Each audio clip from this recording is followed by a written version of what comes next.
zaburi nshya.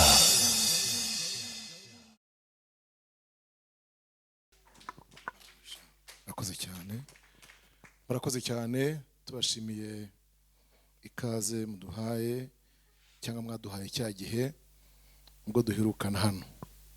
Murabyibuka aho twari kumwe, murabyibuka, hanyuma mwifuza ko uyu munsi nagaruka ngo tuganire ijambo ry'Imana. Icyo mpamanya n'umutima wanjye nzi neza nuko ari Kristo mwifuza muri jye. Jye sindi wo kwifuzwa muri kamere yanjye, naho mvuka n'inkomoko sinago byo kwifuzwa, nifuzwa mwikize. Ariko buryo umunyifuza aba ari Kristo mwumvise muri jye. Ashimwe rero, ashimwe. Mutakaje gatowe nka mutakaza byabirangiye, byaba birangiye kandi kimwe na mwese. Biremera, Spiriyane, abashumba, abaregiono, burya dutakaje Yesu byabirangiye. Dufite ibihamya byinshi by'abantu bamutakaje. Yego, baracyifuzwa, muracyabumvaye ku isoko ry'umurimo. Mujye munsabira rero.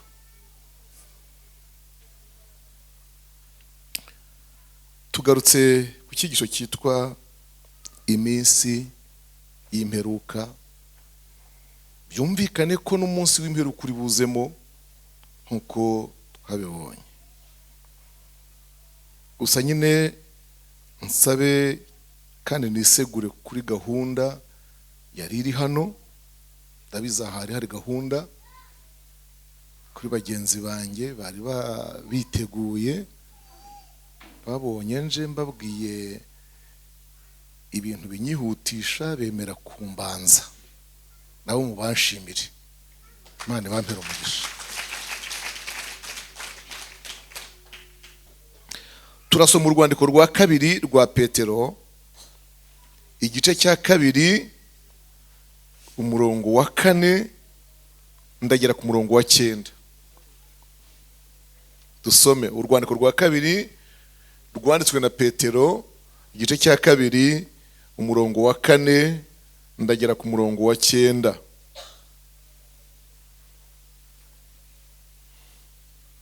Dusome. Kuko ubw'Imana itababariye abamarayika bakoze icyaha, ahubwo ikabajugunya mu mworera, ikababohesha iminyururu y'umwijima ngo barindirwe gucirwaho iteka. Kandi ubwo itababariye isi ya kera, ahubwo ikarokorana Nowa umubwiriza wo gukiranuka n'abandi 7 gusa, ubwo yatezaga isi y'abatubaha Imana umwuzure. Kandi ubwo yaciriyeho iteka imidugudu y'Isodomu n'i Gomora, iyitwitse ikayigira ivu, ikayishyiraho kuba kabarore k'abazagenda batubaha Imana, ikarokora Loti umukiranutsi wagiriraga agahinda kenshi ingeso z'isoni nke z'abanyabyaha. Kuko uwo mukiranutsi ubwo yabaga muri bo yibabarizaga umutima w'ukiranuka iminsi yose, imirimo yabo y'ubugome yarebaga akumva. Murongo wa 9. Umwami Imana izi gukiza abayubaha ibibagerageza no kurindira abakiranirwa kugeza ku munsi w'amateka ngo bahanwe. Ariko cyane cyane abagenda bakurikiza kamere bamazwe no kurarikira ibyonona, bagasuzugura gutegekwa. Imana dufashe cyane. Aya magambo dusomye hano aratwereka ko habayeho andi masi. Yego, donc harandi masi, niko imvugo y'uyu mwanditsi ivuze. Harandi masi yagiye arimburwa, harandi masi yamazweho. Dufata urugero, hariho andi masi. Barabyumvise? Umva uko havuze. 5. Kandi ubwo itababariye isi ya kera, naho nashakaga. Kandi ubwo itababariye isi ya kera, ahubwo ikarokorana Nowa umubwiriza w'ubutumwa bwiza n'abandi bake. nyuma yaho ikongera ikarimbura indi si, Sodomu na Gomora, ikarokora Loti umukiranutsi. Ndashaka ko aho hantu muhumva rero. Aha ndahabyanze ikintu cyitwa imperuka mu kanya. Isi aha usanga ngo isi ya kera yarimbuwe, Uwiteka akarokorana Nowa n'abandi 7, ni ukuvuga abahungu be 3 n'abakazana be 3, bose bakaba abantu 8. Abyumvise? Nowa umukecuru we ariwe madamu, abahungu be 3 n'abakazana bangahe 3. Abo bantu bose uko ari 8, Bibiliya ivuga ko bakirijwe cyangwa babatirijwe mu nkuge. Abyumvise? Agakiza kabo kabereye hehe? Mu mazi, barokokera mu nkuge, kandi iminsi bamazemo uko ari 40 barimo babatizwa. Mu gihe mwebwe nta muntu umara iminota 3 nta n'ibiri nta n'umwe mu mazi, tugira gutya tukuvanayo. Abarobo bamazemo iminsi ngahe 40. Ibyo bintu mu bisome muri Petero wa mbere igice cya 3 umurongo 20 no 21 mvuko havuga. Ariko haturahagaruka cyane. Rwandiko rwa mbere rwa Petero igice cya 3 umurongo wa 20 n'uwa 21 mvuko havuga. Bibaye byiza mwahera ku wa 19. Niwe yabwirishije imyuka yo mu nzu y'imbohe, ya yindi itumviraga Imana kera, ngo kwihangana kwayo kwategerezaga mu minsi ya Nowa, inkuge ikibazwa. Muri yo bake bararokotse, ndetse n'8 bakijijwe n'amazi. Na n'ubu amazi niyo akibakiza namwe mu buryo bw'igishushanyo cyo kubatizwa. Icyakora si uko akuraho ico ryo ku mubiri, ahubwo ni isezerano ku Mana ry'umutima uticira urubanza, ribakirisha kuzuka kwa Kristo uri iburyo bw'Imana, kuko yagiye mu ijuru amaze guhabwa gutwara abamarayika n'abafite ubutware n'imbaraga. Amen. Donc abo bantu ko ari 8 babatijwe mu nkuge, babatizwa mu mazi menshi muri iyo nkuge, ngo natwe na n'uyu munsi none amazi niyo akidukiza. Ngo kandi atari uko amaraho ico ryo ku mubiri, ngo ahubwo akadukisha gusa ko ari isezerano ry'Imana. Imana nishimwe cyane. Haleluya. Wumvise akantu karimo aho ngaho? Adukisha ko abaye isezerano ry'Imana, si uko akuraho ico ryo ku mubiri. Ndetse n'ibyaha umuntu aba yarakoze mbere y'uko watizwa, ntaco ryo ku mubiri byari byamuteye ngo niyo tujya kwiyuhagira. Hubwo ni isezerano ry'Imana ngo uko Imana yarokoye 8 wa mbere mwisi yarimbutse icyo gihe, nawe ugaragare nk'igishushanyo cyo kurokora kw'Imana mwisi ya none. Sifa kwa Mungu. Iyo si ya mbere rero Imana yarokoye Nowa mu bwiza w'ubutumwa bwiza n'abahungu be n'abakazana be, n'ubundi bariyongera. Abantu barorotse baturutse kuri uwo, ariko bongera gukora ibyaha.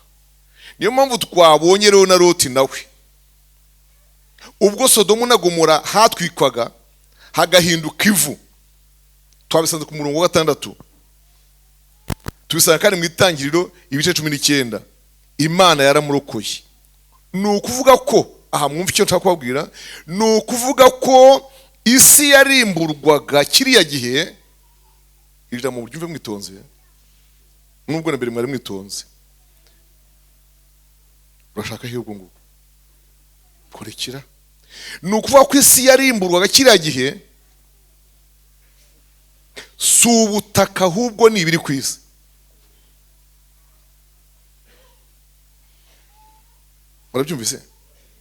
Murabyumvise? Mu Gifaransa iyo tuvuze isi, tuvuze terre, tuba tuvuze isi nk'iki? Nk'ubutaka. Très bien. Iyo tuvuze terre, tuba tuvuze isi nk'ubutaka. Twavuga monde, tukaba tuvuze abayiriho. Mwambwe tuvuze tout le monde, yego tuba tuvuze abantu bose. Akomora kumvise rero kiriya gihe ibihano byose byabayeho ntabwo byarimburaga isi nk'ubutaka. Umwuzure waraje nyine ubaho utwara ibintu, utwara amazu, utwara ibiti, byanda amamodoka nk'ibyabaye ejo bundi muri Mozambique kandi bigeneho narindi Maputo mu mujyi bita Beira. Utwara ibintu iminsi 40 yarangira, ibintu biro birangira bipfa bisha. Wa mwuzure urakama, isi nk'ubutaka irasigara. Bivuga ngo isi nk'ubutaka ntacyo yo yabaga. Akomora kumvise kuba ntacyo isi nk'ubutaka yabaga, munyumve neza, nuko Imana yabaga iteganya ikindi cyororo ikabigira ngo rerescape abarokotse ako kaga babe bafite aho bazororokera. Amen. Amen. Amen.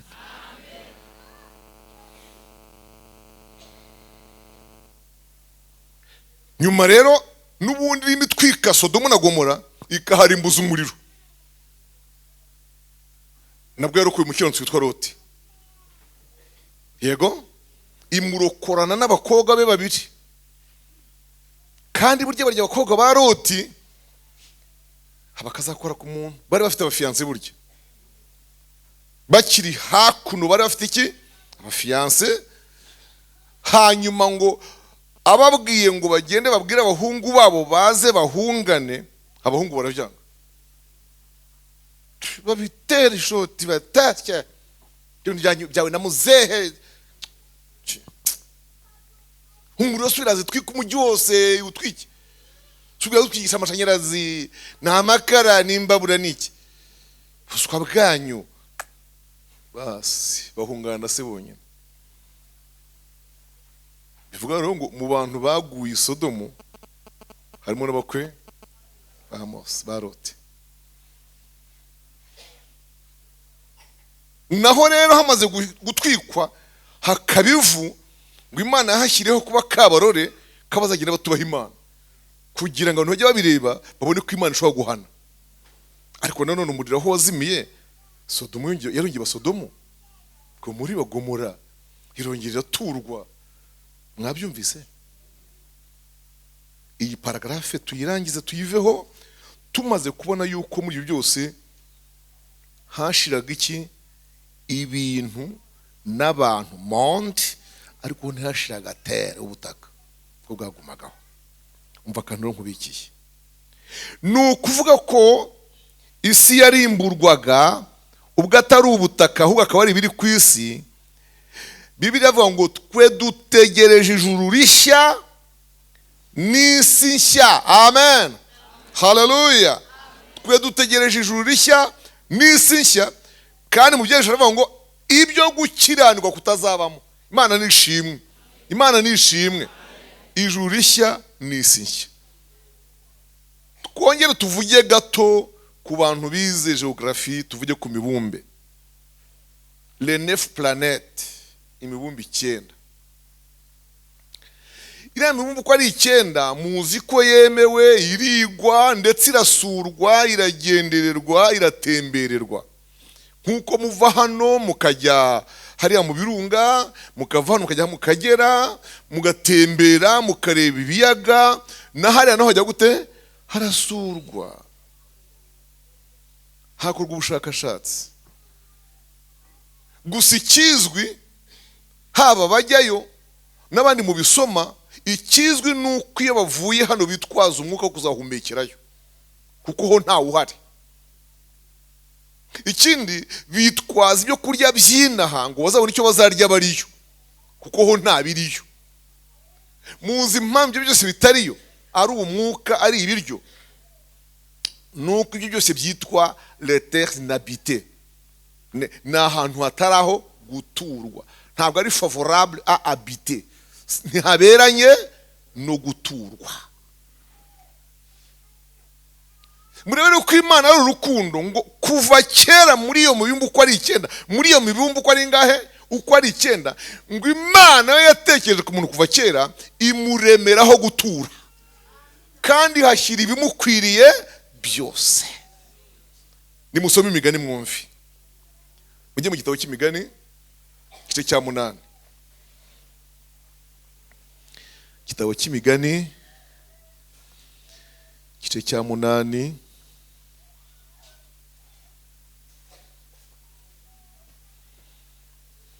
umurongo waho wa 22, dusome.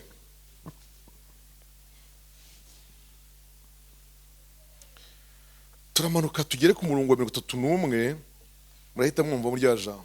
22 niho duhereye. Uwiteka mu itangira ry'imirimo ye yarangabiye, ataragira icyo arema. Uhereye kera kose narimitswe, uhereye mbere na mbere sitararemwa, ikuzimu hatarabaho naragaragajwe, amasoko adudubiza amazi menshi ataraboneka, imisozi miremire itarahagarikwa, iyindi itarabaho naragaragajwe.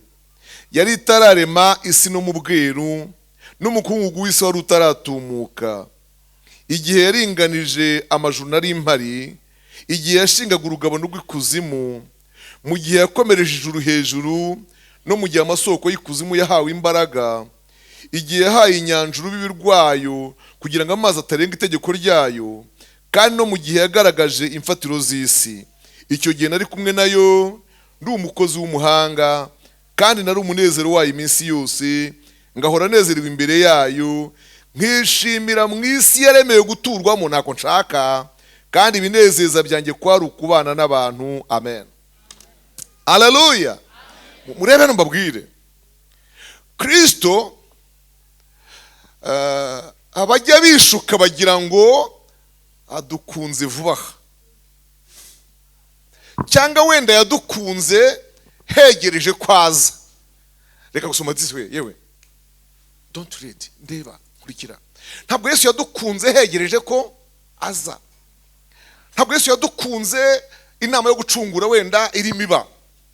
Ahubwo hano haragaragaza ko Yesu yakunze umuntu meme avant mbere yuko umuntu aremwa. Kuko hadusomye haravuga ngo itaragira icyo irema, itararema isi no mu bweru, imisozi miremire itarahagarikwa, ibiba bitari byashyirwaho, itarashyiraho amazi ngo ishyireho amategeko ayagenga, iyaho inkombe zitagomba kurenga, itararema ibintu byose, itararema iki kirere cyose mureba aricyo bita isi no mu bweru, mu bweru na atmosfere mu Gifaransa. Itararema ibyo byose, jewe nariyo ndi mu ijuru mbana nayo, ndi umukozi w'umuhanga. Uwo ni Yesu, nari umunezero wayo iminsi yose, ngahora nezerewe kubana nayo. Ngo ariko igitangaje nuko byameze gutyo, nahoraga numva nshaka kwibanira n'abantu. Amen. Kwibanira nabo hehe? Mu isi yaremewe guturwamo. C'est-à-dire que parmi les 9 terres, les 9 planètes, mu 9 harimo umwe kuva kera Imana yaremeye ngo tuzahature. Kandi ngo Yesu ngo kumva aragira ati, nihaboneka abantu bazaba, nzajya mbana nabo tu, ni namo nzajya mbana nabo kenshi. Ndumva ariho nshaka, ndashaka kubaho abantu baba. Amen. Amen. Hallelujah. Hallelujah. Iyi rero mwumva yaremewe guturwamo, niyo imaze mwihangana mvuze ngo niyo imaze gushira inshuro zingahe? Twazisomye. Imaze gushira inshuro zingahe? 2, ariko hagashira ibintu n'abantu yo ikabaho. Non, la troisième destruction, isenyuka ryayo rya gatatu, ishira ryayo rya gatatu, imarwaho ryayo rya gatatu, izashirana n'ibintu n'abantu nayo ubwayo.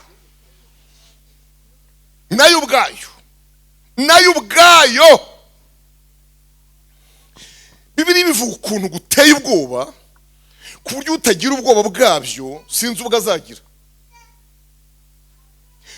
Ijuru n'isi, ubwo ijuru bavuga ni hariya mureba, hejuru ho mureba, yego, bizazingwa ngo nk'iki, nk'urupapuro, bizazingwa,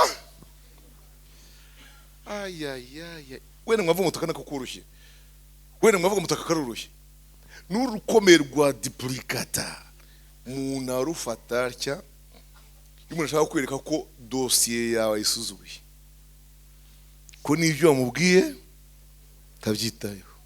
Do akarugira atya, urabona do wabenye do duplicata vraiment ifite 30 cm sur 20, akureba umureba karukanda atya do urareba ati nkuyenga ibitoki n'ukuri kw'Imana, yarangiza muri pu bele.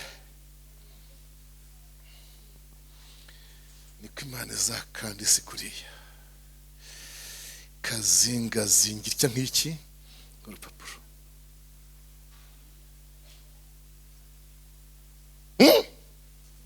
Inyanja n'abantu n'ibintu n'amazu n'amamodoka, niko izabigenza. Uriya mwuzure mwabonye ku makuru wabaye ndi Maputo, neza hafi yaho rwose, ku buryo bimwe mu ngaruka zabyo byatugezeho, nko kubura umuriro warabuze igihe kirekire muri Maputo no muri Afurika y'Epfo. Kuko uriya Maputo, Mozambique na Afurika y'Epfo ni ibihugu bituranye kandi bihana ibintu byinshi cyane. Ni abantu b'Imana mwe mutaza gutekereza yuko hari imvura yari iguye. Niba hano wari wicaye ngaha wabibonye akaba yibwira ko hari akavura kaguye, no,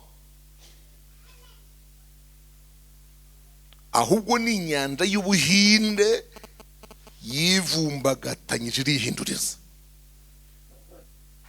Ocean Indien ko bahita, irivuruga irikoroga. Ku bantu babyize mu bizi, ubwo ari icyo bita magma, umuriro uri munsi yaho twicaye aha twese, aho turi hose, imijyi yose munsi yaho uriyo.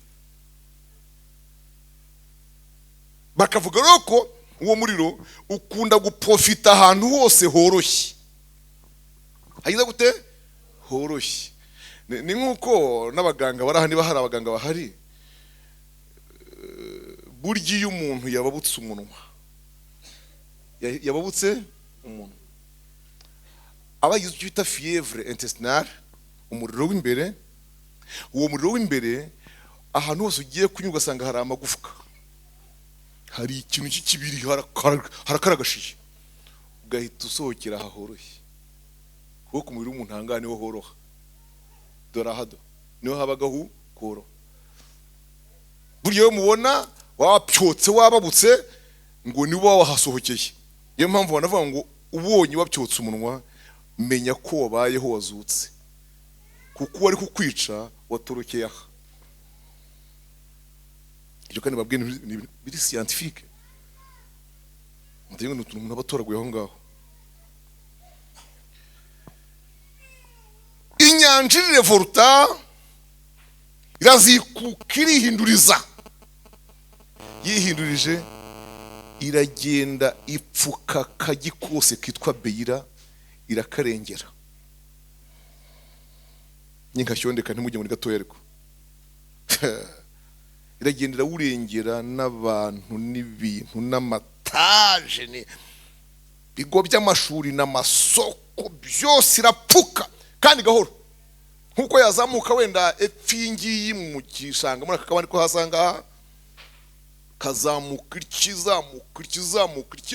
izamuka nuko byagenze. Uwo mwanya mu mwanya muto cyane bari bamaze kubara ko abantu 1000 barangiye. Uti bari bashingiye ku cyukubabara, amakwasiteri n'amabisi yabaga hagurutse mu magari muri za gare zarengewe. Yego ndabyuka hari kwa gatanu nimugoroba, maze twari mu rusengero Maputo, bivuga ngo n'ahandi bari bateranye byabarangiriye. Hari urusengero rwa Portorique rwarangiye burundu, ariko si yo nzu ndende yari hari. Nshatse kumvisha ko hashize ibintu byinshi. Impamvu dutegereje ijuru rishya n'isi nshya nuko iyambere, ijuru rya mbere n'isi ya mbere zaba byagize byakuweho. Aha rero bene data, mujye mwasobanukirwa kandi musobanurire bene data yuko abagira ngo bazaba muri iyi, kuko murabizi ko hari abantu bazi ko bazaba muri iyi ngiyi, ku buryo bavuze ngo isi nshya bumva bazaba muri aya mazu, ariko bagahishwa ko aya yose azarangirana n'isi yayo, hakabaho indi nshya.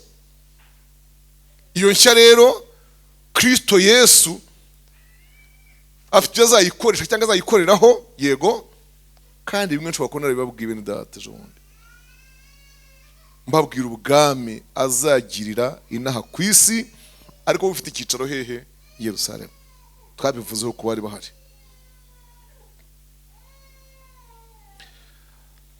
Iki gice cya 24 cya Matayo n'icya 12 cya Daniyeli, byombi tubisome kuko ndabigarukaho. Igice cya 24 cya Matayo, ariko mbere yuko tujya kukisoma tubanze dusome icya Daniyeli, tuhavirire mu isezerano rya kera. Daniyeli 12 umurongo wa 8. 12 umurongo wa 8, dusome umurongo tumve, cyangwa duhere ku wa 7, birarushaho kuba ryohera cyane nanjye kandi nuko. Daniyeli 12 umurongo wa 7. Mbona wa mugabo wari wambaye umwenda w'igitare wari hejuru y'amazi y'uruzi, atunga ukuboko kw'iburyo n'ukw'ibumoso hehe? Kw'ijuru. Numva arahira ihoraho iteka ryose ngo bizamara igihe n'ibihe n'igice cy'igihe, kandi ati nibamara kumenagura imbaraga z'abera, ibyo byose bizahera ko birangire. Ndabyumva ariko sinabimenya, mpera ko ndabaza nti databuja, ikizaheruka ibindi muri ibyo ni ikihe? Aransubiza ati igendere Daniyeli, kuko ayo magambo ahishwe kandi afatanishijwe ikimenyetso kugeza ku gihe cy'imperuka. Benshi bazatunganywa, bazezwa, bazacishwa mu ruganda, ariko ababi bazakomeza gukora ibibi, kandi nta n'umwe muri bo uzayamenya, ariko abanyabwenge bazayamenya. Haleluya, haleluya.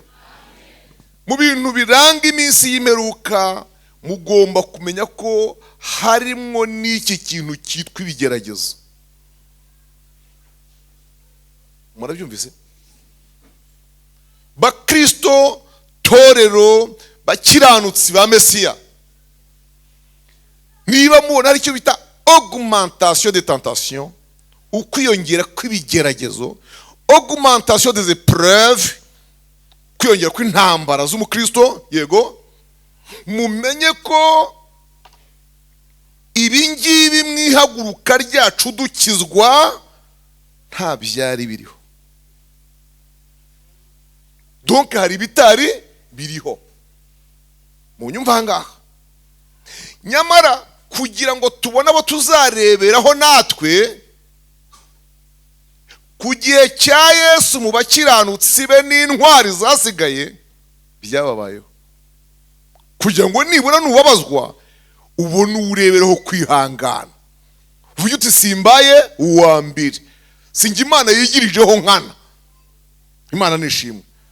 Ariko by'ukuri hari ibintu bitabayeho dukizwa. Intambara zacu ni nyinshi, urugamba turwana ni rwinshi, kandi rufite impamvu nyinshi zirutera. Mwakurikiye? Ubu biroroshye cyane, biroroshye cyane kugambanira umuntu ntaho ugiye, ntaho ugiye. Kugenda ukagura nimero gusa ya telefone, agasimukadi, ukagakoreraho aferi zose, warangiza ukagata. Ibyo ni ibyaha Satani mu guteza abantu. Muzi ko minsi yashize u Rwanda rwagize ubwo rusaba ngo umuntu wese ufite nimero zirenze ebyiri batarengeje ni 3, ubu se mwemerera 3 murazemerewe. Genda sigaranye 2. Rwanda narakanzwe cyane, ahari nkikanga cyane. Genda sigaranye nimero 2 gusa, 3 ziremewe, ariko mbere hari bari barengeje izo. Kujya bakubaza izo nomero ikintu zakoraga kikagucanga. Ariko mbabwije ukuri, namwe mutunze amatelefone, ugiye kureba wasanga kuko gutunga nimero nyinshi za telefone byanga bikunda zirenze 2 cyangwa 3 harimo indi mpamvu. D'ailleurs nizirenze 2 nge numva naho harimo akantu. Ubwo se imwe niyo kuragira inka no kujya mu nka, indi se akaba ariyo kurangurara katwumve, indi se niyo y'amateraniro no kuyobora sindamenya.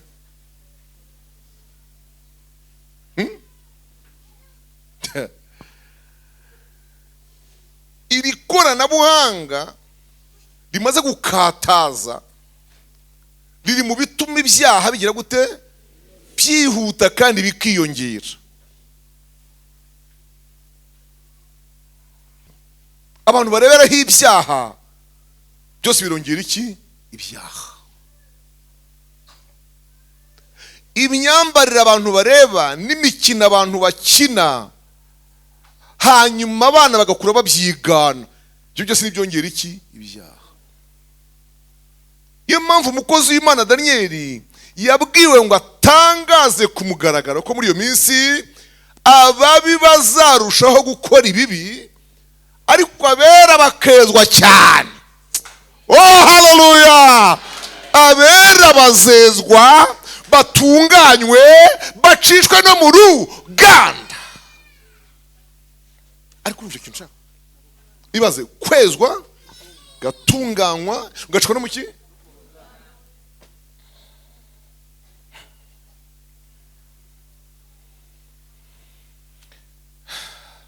Hari abantu bigeze bumva icyigisho cyanjye cyitwa ikigeragezo? Hari abantu baracyumva? Ikigeragezo hari abantu baracyumva? Ntabwo mbizi ko mwacyumvise ko kimaze igihe. Reka mvuge akantu gato nashyizemo kugira ngo ijambo ryitwa kugeragezwa no kwezwa, gutunganywa, gucishwa mu ruganda mu byumve neza. Nashyizemo akantu uvuga ngo ushobora gusura kwa pasteur Viateur, wagerayo ugasanga bafite ibiribwa ariko badafite ibyo kurya. Uko muzagasanga ngo c'est-à-dire aragiye ati gasobanure. Donc nukugera iwawe ngasanga muri stock yiwawe mu mizinza vraiment muradebye, gatoroka karoti, igitoki cy'injagi, ibintu by'ibitoryi, rusake ziritse munsi y'inzu, karito y'amatomati, yasoze tomate, agafuka k'umuceri, kandi kakawunga, akandi k'isukari. Uri ibintu biri wawe ari kugwa, n'ibishyimbo bya kirya umukwe, n'amavuta ijerekani ya veritre. Tu vois ça, urumva ibintu biri kwa Viateur. Ariko kuhahinduka kwanjye umugore akabura uko ngira kandi amfitiye imbabazi. Uzima mbabuze icyama nuko nsanze hari ibiribwa byinshi ariko nta bitunganije.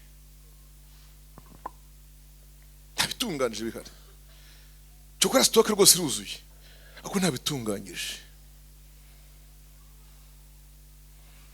Biri busabe rero kubitunganya. Mu kubitunganya harimo kubyeza ariko kubironga. Yego? Nibirangira hari n'ibisaba guhatwa. Yego? Mujya mujye kuri nubwo bidasakuza, nubwo nta rusaku bitanga, ariko icyuma kirimo kukivanaho uruhu, kirimo kivanaho umubiri. Ibyo byose hari intambara irimo kuba, ariko igamije kuntunganya. Iki kijumba kirimo kirahashirira kandi nta kinya bagiteye, nukugiharura cyumva nyine, ariko nikihangane kuko ariko gitunganywa nyine.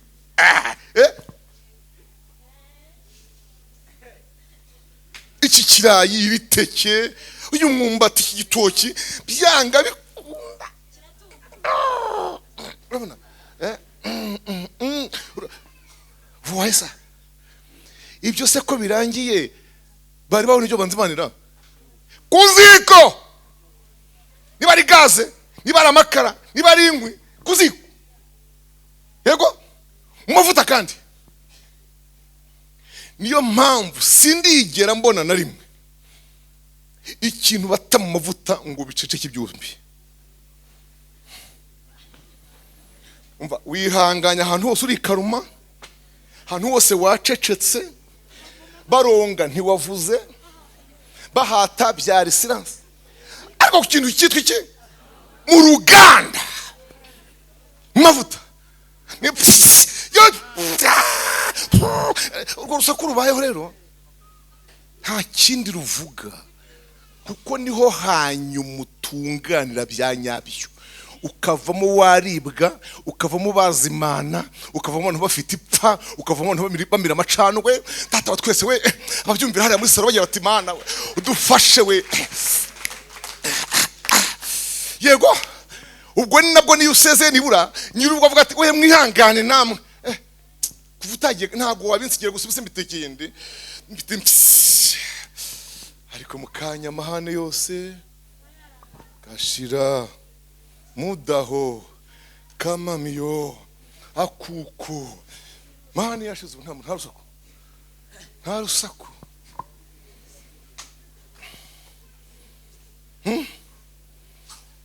Inkoko wahoze ureba hari itamba utanayifatira, utanayipfurira amababa ukayahuka. Kana kubiti iruka nkwidufatire reka da, bavuze ngo yipfuri baba reka da, ntabyo ushoboye. Ari kwira ivuye mu ruganda, yatunganijwe, yejejwe, ificira mu ruganda. Ubu mwese ni bon appétit. Harundi urugero nashyizemo, mwese nk'abanyarwanda muzi ko hari ibitoki bigenewe kwengwamo umutobe n'ibitekwa. Siko mubizi namwe yemwe bana murahangaha, hari ibitoki byo gutekwa, ubwo harimo injagi z'abagabo bararya niko bazita, bya bitoki bitekwa. Ariko hakaba n'ibindi by'intuntu by'igihuna byo kwengwamo iki imitobe n'inzoga. Kira gitoki kizengwamo umutobe kikabyara inzoga nicyo kigira amakashi menshi, ni nacyo kirura, kirasharira. Iyo ukibeshye ukagica utabizi, kuko hari ibijya gusa, ikikubwira nuko ushunaho kumva. Icyo rero washunyeho ugasanga kirimo ikashi ryinshi kikanagusharira disi tukanacira, urumva cira ijyo ucira, ariko buretse kizamare ahantu mu mwiherero w'amasengesho y'iminsi 4. Amasengesho y'ingahe? Kimara mu cyumba cyitwa iki? Mu kabyara mukobwa mweza. Mu cyumba cy'amasengesho cyitwa urwina. Mu byukuri ni 3 cyangwa 4 biterwa n'ubushyuhe bw'ahantu. Umva babizamura bamaze gukuraho itaka n'amakoma, wa mugore wamokorwa gacira ngo ni ikashi, akumva iniramusimbuka ashaka kaniki, bashyira mu muvure bakwenga. Ubwo urumva kirimo kiratunganywa. Yego uruyuki rugahamagara urwarwo n'urwuzukuru birabwirana, zose zikaza. Iyo iri mu gotomera ho gatobese ugize amahirwe bakakaguha, ariko kagagotomera we nkatwapani ko turi kutwinywera ubundi burya nako kacu burya nta masaka agiyemo habe n'amakeya, niko kacu abantu barokore mbega ukarohayo ntiwibuke ibintu byitwa ikashi. Ako mu byukuri amakashi yagiye, amakashi yahoze mu yarari yarangiriye mu rwina mu masengesho y'ingahe mu yinde. kivuyemo se bwo cyari gitunganijwe ku buryo wazimana? Reka da, mumuvure. Abengesha ibipfunsi, abengesha ibirenge, maze barakivogagira n'ishinge, bagaruka mu kanya muto burabonetse. Urumva ko gutunganywa ari ngombwa. Ibyo kandi ntabwo hari imirongo bigendanye nabyo. Indirimbo za Salomo, nimuhajye turebe, nimuhajye mwumva ko havuga. Indirimbo za Salomo igice cya 4. Indirimbo za Salomo igice cya 4 umurongo wa 16. Umva ko havuga. Ni ku rupapuro rwa 658. Haravuga ngo, kanguka wa muyaga w'ikasikazi we, nawe wikusi ngwino, huha hejuru y'umurima wanjye, kugira ngo impumuro y'imibavu ihari igirite ikwire hose. Reka umukunzi wanjye aze mu murima we, arye amatunda ye meza. Amen. Nuko ko iyo inzabibu zeze mu murima, iyo elayo zeze mu murima, yego, iyo imbuto zeze, byanga bikunda hari impumuro ikwira hose. Ariko zitari zera nta mpumuro ihumura. Nta muntu uranyura ahantu inanasi itarashya, imineke itarashya ngo bimuhumurire. Reka da, ntibyo bihumura. Hahumura ibihiye rero. Uko niko nawe mu Kristo uhumura iyo uhiye burya.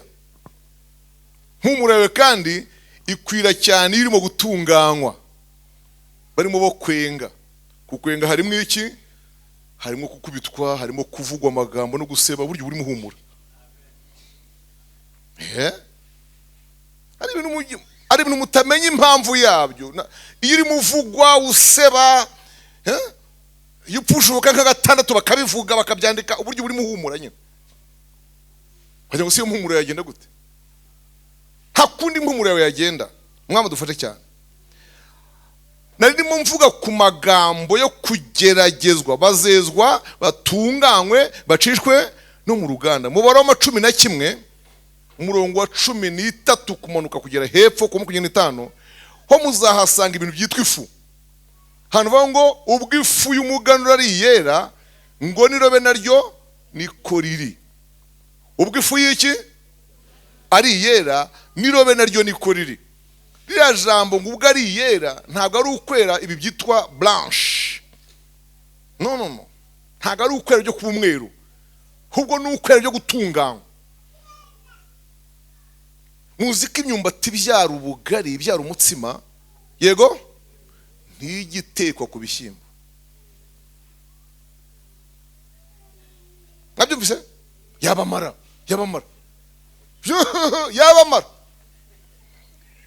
Ahubwo imyumbati isa byara umutsima igenewe ubugari, yirasharira mu buzima bwayo, irasharira. Kandi gitangaje, gusharira kwayo niko kuzagira ubugari.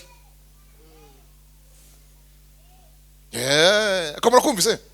Burya gusharira kwa gitaminsi niko kuzahumuza ifu. Ariko nimwibuke,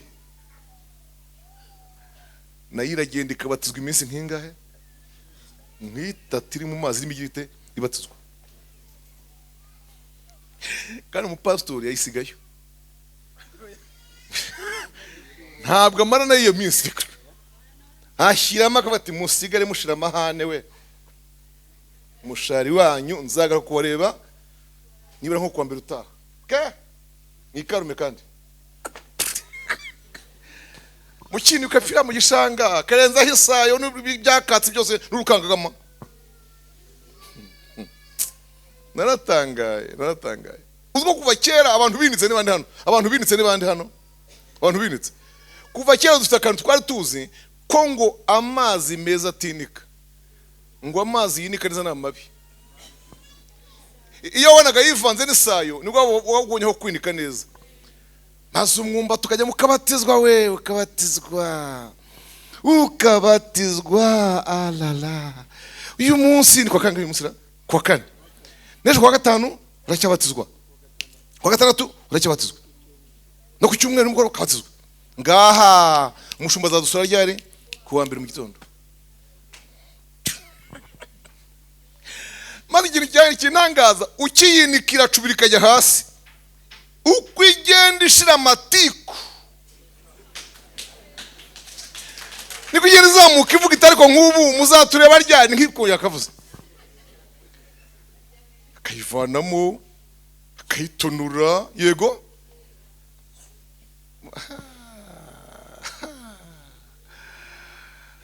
uyu mugore ntashobora kuhaca adahitanye ikivundi cyo kujya kutsa. Ndabazi mu bikunda, ntabwo yatambukuriye ntabwo yayitata kijyanye rwose. Kandi murabikunda ibivundi, ndabazi kokeje.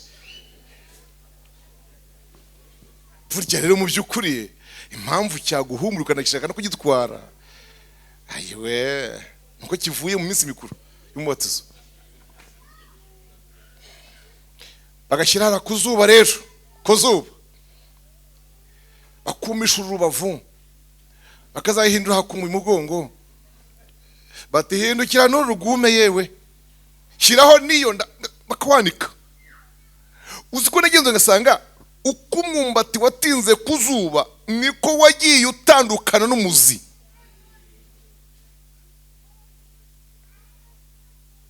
Ikava inyura hehe rero? Mu isekuru cyangwa ku cyuma.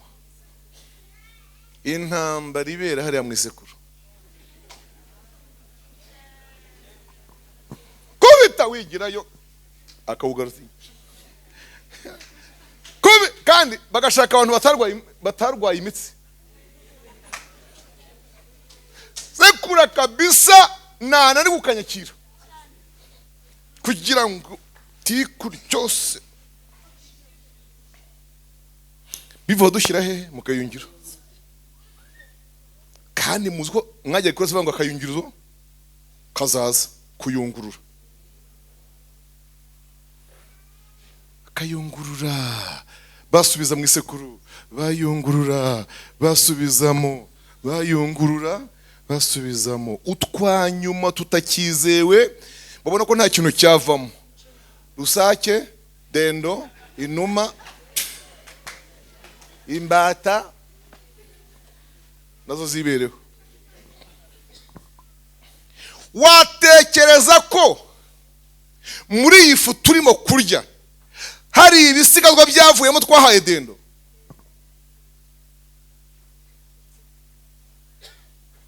Uko niko iyo Kristo gutunganya hagomba kuboneka ibisigazwa byo kujugunywa. Murabyumvise? Mukagira Imana mwe, iyo fu bayishyize mu mazi, bayishyiriramo hariya hepfo mu ruganda rw'amakaziye hano hepfo. Yego, uwo mwanya ikadusanga hano. Yaragafu keza, aragafu keza, kakinaze. Urumva? Mbese muba mugeragejwe nkamwe biri mu masengesho hano. Naho kumbe disi ni ikivunde cyatunganijwe. Umwami nashimwe cyane. Daniel aravuga ngo muri iyo minsi abera bazezwa, bazatunganywa, bacishwe mu ruganda. Kubera ko iminsi y'imperuka ariko igomba kubagenza byanga bikunda. Imana nishimwe cyane. Na Yesu yarabivuze rero muri Matayo cya gice cya 24, yarabivuze byose. Ndajya ngo mukurikire ibintu yavuze mbibabwire. Ntabwo tuhasoma ariko kuko ndabifite hano. Umurongo wa 4 donc wa gatatu waramoje ngo tubwire ibyo bizaba ryari n'ikimenyetso cyo kuza ku mwana w'umuntu kizaba ari ikihe n'ikimeruka y'isi. Hariya mwumvise ibibazo bingahe? Isenywa rya Yerusalemu, ibyo bizaba ryari, uzasenywa ryari. Icya kabiri, kuza ku mwana w'umuntu ndi ryari. Icya gatatu, ikimeruka y'isi ni ikihe. Ibyo numva uko bikurikirana uko hano muri Bibiliya ni nako bigomba gukurikirana bibaho. Nabyumvise? Urusengero rwo rwarashemwe birahari birazwe. icyo ngicyo ubwo umuntu yakivivura ko cyatambutse nk'uko yasize akivuze cyarabaye. Icya kabiri ni ukuza k'umwana w'umuntu, niwe rero dutegereje, hakazaho ikimiruka y'isi. Ni ukuvuga ko Yesu hagati y'uko isi ishira cyangwa mbere y'uko isi ishira, bimwe twavuze mu kanya ikazingwa nk'iki, nk'urupapuro, yashyizemo akanya ko kuzaza kwirebera abantu abe akabajyana. Amen. Akaba afite ahantu abashyize. Nashimwe, nashimwe Kristo, nashimwe ko mbere y'uko isi ishira hari ahazabanza gushyira abantu be. Ari niyo mpamvu amagambo yombi akora muri iyo mirongo yo mijye kubabwira yose bayita guhungishwa cyangwa guhunga. Kristo azaduhungisha mu minsi mike, Kristo azaduhungisha.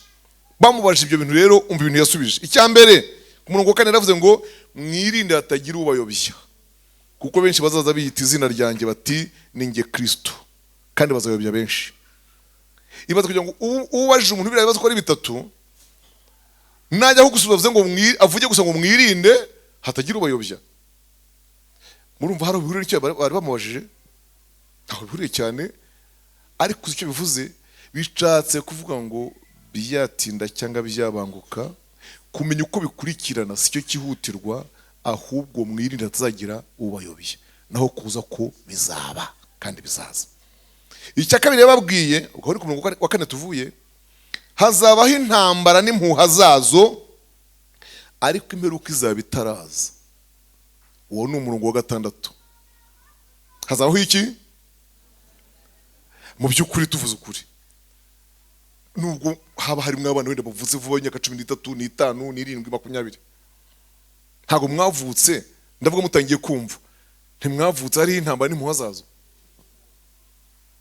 Mujye muza bakuru bababwire intambara ya Somalia igiye yahereye kugeza ubwo Eritrea yikukiye, yego iriye gukwa iba igihugu. Ntabyumvise? Uzo ntabigeze abereye. None se ubwo ntibo mwumva intambara n'impuha zazo? Sudani, Yarugune y'Amajyepfo, Haiti biracika, aha naha nta ntibukikera, badateye none baterejo. Biriya ni ubuhanuzi bwa Yesu, kandi Yesu aravuga ngo ibyo ni murabyumva, ntimuzagenge impiri kuzahera kuze, hazaba hakiriho igihe. Ndamukunda Yesu, ntacyo atatubwiye. Icya gatatu, inzara n'ibishitsi hamwe na hamwe bizaba ari itangiriro ryo kuramukwa. Uwo ni umurongo wa 7. Inzara ni iki? Bavuga ibishitsi, ntago ari ibishyitsi. Tremblement, ibishyitsi ni iby'ibiti, naho ibishitsi ni byo tremblement. Tremblement, umutingito. Iyi mitingito y'isi mwumva hirya no hino, Yesu yari yabivuze. Ibyo biza mu kumva ngo umusozi witse, umwaka nta myaka byabihora aho bitazarwaza, ngo umusozi wagize ngo witse ngo uracika barawubura. Kugambanirwa, kwangwa, kubabazwa no kwicwa muzi izina ryanjye. Uri umurongo wa 9. Kugira gusena gute? Kugambanirwa, kwangwa, kubabazwa no kwicwa muzira izina ryanjye. Donc kuzira ubutumwa bwiza. Kuzira iki? Ubutumwa. Bigomba kubaho nyine mukazira ubutumwa. Wavuga ubutumwa bwabihira abantu ukabizira. Probleme ni iyi ngiyi. Nibubihira abantu uzabureka? Uzareka kuvuga? No. Tuzemera upfe nk'intwari. Yego wenda we nta rutonde rw'intwari bazagushyiraho mu gitabo cy'Abaheburayo hariya, kuko barazishyizemo hariya za Gideyoni. Ariko nawe Kristo azaguhemba. Turagendanye. Gusubira inyuma no kugambanirana no kwangana, umurongo wa 10. Aha rero ndahasobanura. Ako sinzi ko munyumva. ndashaka gusobanura aha hantu. Bwa mbere twumvise kugambanirwa, kwangwa, kubabazwa no kwicwa. None hano twumvise iki? Gusubira inyuma, kugambanirana no kwangana. Ku cyaruguru haje kugambanirwa, hano hakaba haje kugambanirana. Diferansi iri aho hantu ni iyihe? Nyibasobanurire. Mwari muzi ko iyo ugambaniwe n'umupagani nibyo bita kugambanirwa, ariko iyo ugambaniwe na mwene so aba ari kugambanirana. Umwami adufashe cyane, umwami adufashe cyane. Kugambanirana bishatse ko ari igikorwa tuzakorerana kandi turi bamwe. Naho kugambanirwa ni igikorwa nakorerwa n'umuntu tudahuje. Ariko muri Zaburi yaravuze ngo si umwanzi wantutse mba narihishe, kandi uwanyangaga se wanyirase hejuru mba naramuhunze. Ngo ahubwo ikibazo ni uko ari wowe, ngo duhwanye, nshuti yanjye y'amagara, dusengana, tubana mu iteraniro. Umwami adufashe cyane. Bakristo bagatenga, turi mu minsi iruhije, kuko uko twicaye hano mu iteraniro, umuntu wese yafashe agatelefone, kuba dufite nyine tubasha gufata. Umuntu ashobora kugira ngo ni ukugira ngo mubike ibyo bintu byiza by'uyu munsi byabafashije. Naho kumbe kubera iminsi y'imperuka harimo akantu ugira ngo uzangambanishirize. Urumva cyoroshye? Ugasanga umuntu yishimye, ngo nasuye Gatenga, ngo twagira byiza cyane, kandi abantu bose barimo bajya gute bafata, ngo twa dufite amavuta cyane, maze abantu bose bari koze kode, maze ukuntu abantu bari kodinze. Uzi se hari kodinze bangahe babitewe n'iki? Mu bari kodinze 10, 8 nibo bagira ngo ubutumwa bukwire, ariko 2 nabajya bati avuye akantu kabi gusa tumwice. Iminsi imperuka. Cyo ni ikimenyetso cya Yesu. Niyo mpamvu ntabwo baduterwa nabyo, nuko byahanuwe, kandi Kristo azaturwanaho. Mumpere icyubahiro. Haleluya! Arakomeje kuturengera, ashimwe. Ibyo biri ku murongo wa 10. None umva ibindi bikurikiyeho rero. Abahanuzi benshi b'ibinyoma bazaduka, bayobye benshi. Hazaduka abahanuzi benshi b'ibinyoma. Hazaduka abantu bashaka guhanura, babanza babigira icyo bita icyaka. Yumva arashaka iyo mpano, kita nshaka guhanura gusa, nshaka guhanura kuva hagurutse bishaka, ubwazana kugira ati ndashaka kuza gusura nkaguhanurira. Nza gusura kandi nza guhanura gusa. Nahagera mukiri ku meza mukinywa ka cyayi, ariko mugira kete ndabwumva hano, urumva cyo cyayi mukizane vuba kinyogo kuko n'ubuhanuzi bwaje. Meza mi ndajya nkubwire ko ubuhanuzi batagutwara mu ikofi. Ntabwo ubuhanuzi bugemura, ntibugena mu gisuperi, mu gisorori. Ntabwo bugena muri portaliment cyangwa porte manger, ngo muita porte manger kamwe mugemuramo. Ubuhanuzi ni ikintu umuntu ahabwa. Amina. Ukamanuka mu ijuru ukabuhabwa, ukabutanga buvuye ku Mana, nawe ubwawe ukumva ni bushyashya, nawe ubuhanura ukumva buguhinduye mushya. Guhanuza ari ibitekerezo, si ikintu wasezeranya umuntu. Iyo mpamvu ngira ngo mbabuze namwe kujya mubushaka mu bantu. Mwabyumvise? Mubane n'Imana, muyikiranukire, nubwo hatagira umuhanuzi uhanura. Tubane n'Imana. Nubwo yaba nta kintu nsezeranije d'une façon prophétique mu buhanuzi, njye mbane gusa. Amen. Si ngombwa ngo nkunda Imana ari uko hari icyo insezeranije mu buhanuzi. Hariho amasezerano yampaye nkizwa, ayarahagije. Haleluya. Cyo ko nishaka kugira ikimvugisha imbwira ko kwizatuma umuhanuzi aze, kandi nimutuma azaza. Kababwire nimutuma azagira ate? Aza igibanta amahoro rwose. unakaviyo ku mazi hagati ya Gikunda Mvura n'u Burundi. Nzaniye iki? Ubuhanuzi, ubutumwa yamperewe yabuhawe. Ariko rero bene data, iki cyo kwaduka kw'abahanuzi benshi b'ibinyoma kirakomeye kuko amateraniro menshi n'umwigisha washaka kugira ngo ijambo yigishe rimere nkabwo bamenyesha ntararenga ahangaha. Icyo gifite ingaruka mbi ikomeye cyane mu ntege amatwi, nyibabwire mu ntege amatwi, yitwa gusezera kuri Yesu umwanganye. Mvuze ngo iki?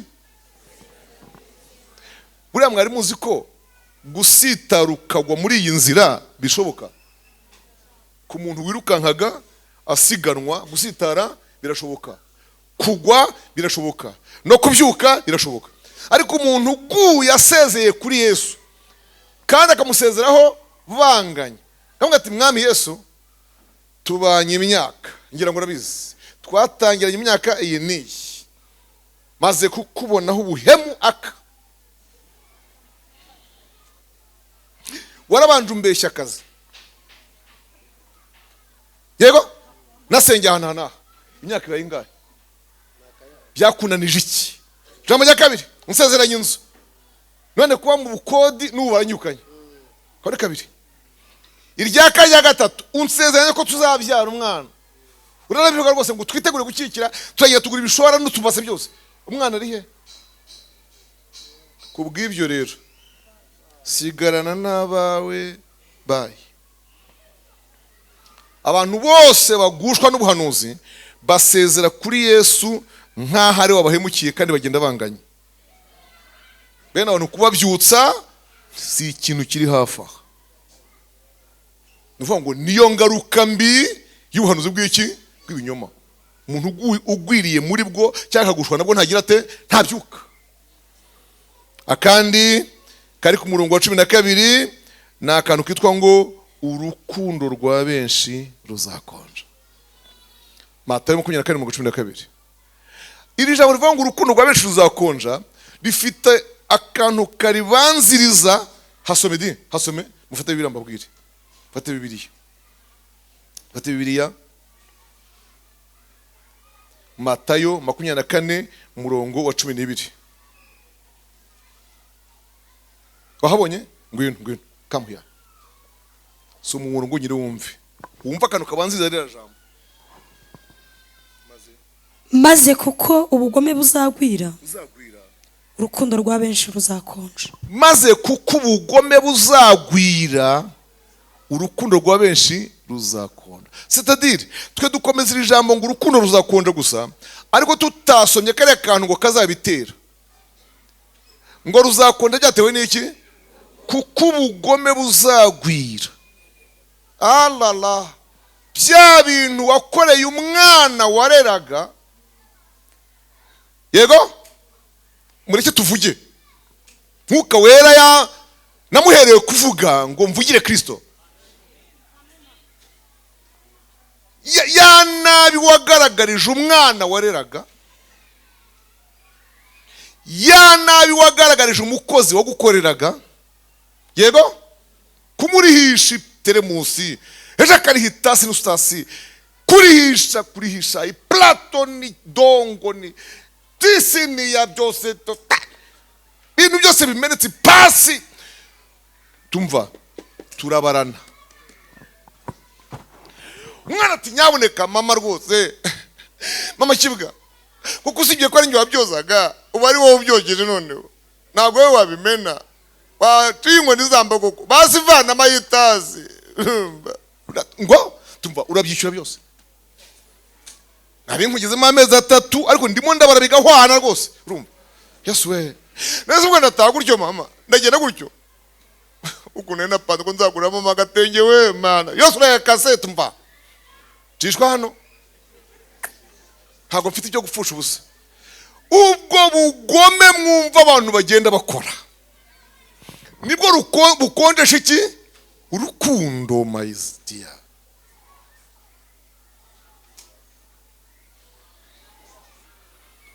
umunyarwanda yaririmbye muri radiyo aravuga ngo aziga guhoza ate nadahozwa, azahozwa nande nadahozwa, aziga guhoza ate natabitozwa. Ni bande bazi iyo ndirimbo? Ikintu mbakundira nicyo ngicyo. Genda umunyarwanda, reka nihoreze umwana, reka nihoreze ikibondo, ntimuyizi? Niyo ririmo ivuga ngo azahoza ate nadahozwa, aziga guhoza ate natabitozwa. Siho muyumva? Donc buriya ineza ni ikintu umuntu agenda agirirwa kigahinduka ubuzima bwe ku buryo agira ineza akurikije iyo yagiye abona. Ariko none nimbura gasani y'inabi uko ugenda kubaho igusharira igutravaya niko ugenda kwangiza nawe ukazagira nabi. Urukundo rwa benshi uzakunda. Ngibyo ibintu Yesu yasubije: 1, 2, 3, 4, 5, 6, 7. Noneho ku murongo wa 23 akavuga ngo niba babwira bati dore Kristo ari hano, kuko abita Kristo n'abahanuzi b'ibinyoma bazaduka bakaba benshi, kandi bazaba bakora ibitangaza n'ibimenyetso byinshi ngo bayobye n'intore niba bishoboka. Yego, ibitangaza byose mubona n'ibimenyetso byose mwumva ni ibyo kugira ngo n'intore ziyobe niba bishoboka. Ibitangaza. Ndagira mbabwire ko hano hashobora gukirira umurwayi, yego, adakize mu izina rya Yesu. Tugeze mu minsi bishobora kubaho, bigakorwa mu zindi mbaraga, mwabyumvise, kugira ngo abantu bayobe niba bishoboka. Mutubivanye he? Ntabwo murimo kumenya yuko kugeza ubu abantu batangiye gushyingiranwa n'amarobo? Nta makuru mufite? Abantu batangiye gushyingiranwa n'iki? Na za robo. Ibihugu maze kumenya kugeza ubu ni 3 byabyemeye kandi byamaze kubikora. Kujya mu Ruveje, kujya mu Budage, Suisse n'ahandi, ukagenda umwana w'umuhungu uzi gukora amarobo akagukorera umufiyanse umeze nk'ushaka. Urumva ndashaka umugabo w'urukarage, urumva neza, nta mugabo w'inzobe rwose, ndashaka umugabo w'urukaragewe hanyuma nkagira urukara nk'urugabicere. Unatirashaka umugabo w'inzobe kandi muremure, si nguyu mumunkorera. Ndatirashaka umukobwa nk'uyu nguyu mugufi uringaniye cya, yego, mumunkorera. Bakagukora bakurikije uko ushaka ukunda. Mariage hariya kabashyingira. Iyo robo izajya ikubwira ijambo ari uko bariprogramyemo. Bayiprogramyemo zashira nka 7 nizishira. Donc bikiri kuri programme ikubwira ngo sheri, shu, how are you? Nami nizishiramo wayure ubure sheri. Iyo robo se izakubyarira akana kazijye korido dimanche, itoro niba ritataha kaba kadiyakoni, ubusaka akana kayoye amasengesho ahangaha.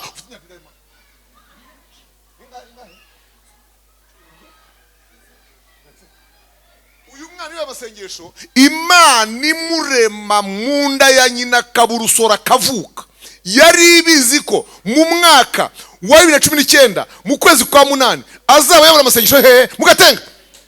Byo ni ibintu byari bizwi. Umva niyo concept ibaho nyina gasama. Intore ziyobe niyo bishoboka, ariko kugira ngo zitayoba, Yesu aravuga ngo iyo minsi izagabana.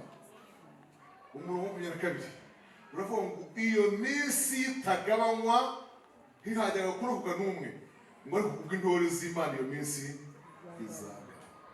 Haleluya. Iyo ngabo muri iminsi rero niyo nshaka gusobanura, cyangwa ngo tukaba duhagarikiye aho ngaho harimo nabwo nakirangiza cyose kigisha. Igabo muri iminsi iyo reduction mutagira ngo ni ukuvana imyaka kuri imyaka 3 bakavanaho umwe, mutajya ngo n'amezi 7 bazavanaho kumwe. No, ahubwo ibiba bizakomeza kuba, ahubwo Yesu aze atujyane muri cyo. Akumvise?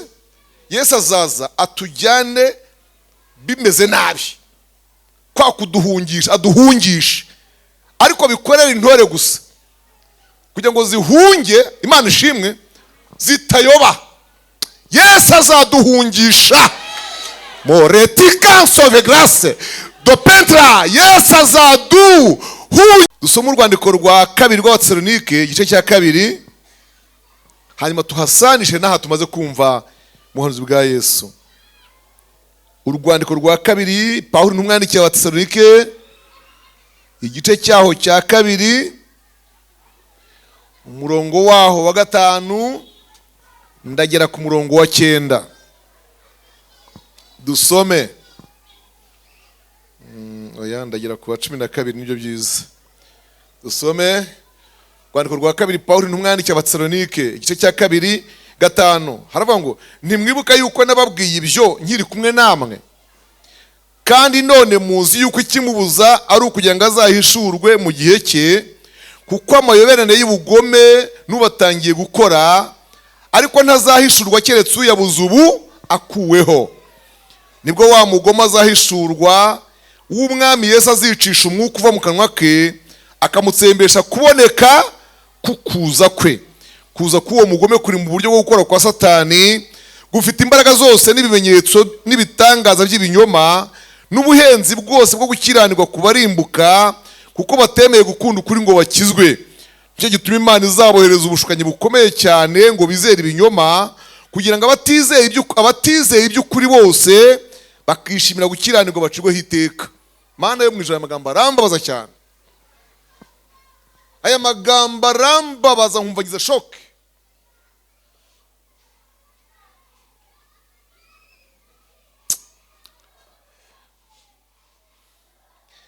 Muzi ko ikimubuza gukora ubu ari iki? Nuko umubuza atarakurwaho. Ndashaka gusobanura aho hantu. Mwari muzi ko, ni murebe hano, mwari muzi ko kuba itorero rikiri inaha mu isi bitumye Kristo hari ibintu akumira kubaho. Amashyi. Kristo Yesu hari ibintu akumiriye. Reka mbabwire, hari abantu bashokeye inka. Ni bande bashokeye inka? Ariko muri budahire mu iriba. Icyo gihe inka zirashoka, ukazisigira uzimira, uzibuza kuza, kugira ngo byumve basi. Yego? Wowe ukabona ukajya hehe? Kwibuga pfiriya kwiriba ukadahira. Ukadahira ushyira mu kibumbiro, ukadahira. Yego? Wamara kubona amazi yazo wadahiye, kibumbiro wose gifigije, gahamagara ibyo bitaguhangaza. Yewe runaka, yewe runaka, yewe runaka, yewe runaka we, zirekezizeye. Mama we, iyo yazivaga imbere zahitana umuntu. Ariko nyirepfiriya ndahira, abarimo arwana nazo yazibujije. Kristo ahagaze hari ibintu yimiriye, abibuza, abibwira ati subutu gasopo ni karme tu murenga hangaha, mugene wongera cyane nahanga namwe murabugira tu. Abibujije kubwitorero, ariko ngo nirimara kuvina ritirimutse inaha rishinguye ibirenge aha, ngo nibwo wa mugome azakora, nibwo azahishurwa. Ngo ariko mu minsi mike nabwo umwami wacu Yesu amwicishe kuza kwe. Yego? Umwuka uva mu kanwa ke amutsembeshe kuboneka kuza kwe. Ndabisobanura aho ngaho. Amwicisha umwuka wo mu kanwa ke, hanyuma amutsembeshe iki? Kuboneka ko kuza kwe. Nidutaha, haleluya, nimwibuke ko mbere kugira ngo dutahe, muri Matayo ahangaha handitse ngo no mu byahishuwe ngo azabanza tume abamarayika. Amen. babanze batoranye intore ze bazikure mu birere bine by'isi. Ariko mu byahishuwe nanone hakavuga ngo azatuma marayika ufite umunyururu mu ntoki abanza abohe Satani. Muri iri jambo ntabwo itorero rizataha Satani akora, azabanza agira ate abohwe, kugira ngo atabangamira igikorwa cyo gutaha ku itorero, kugira ngo atabangamira, atabera inkomyi igikorwa cyo kuducyura. Ayiwe ndafashwe.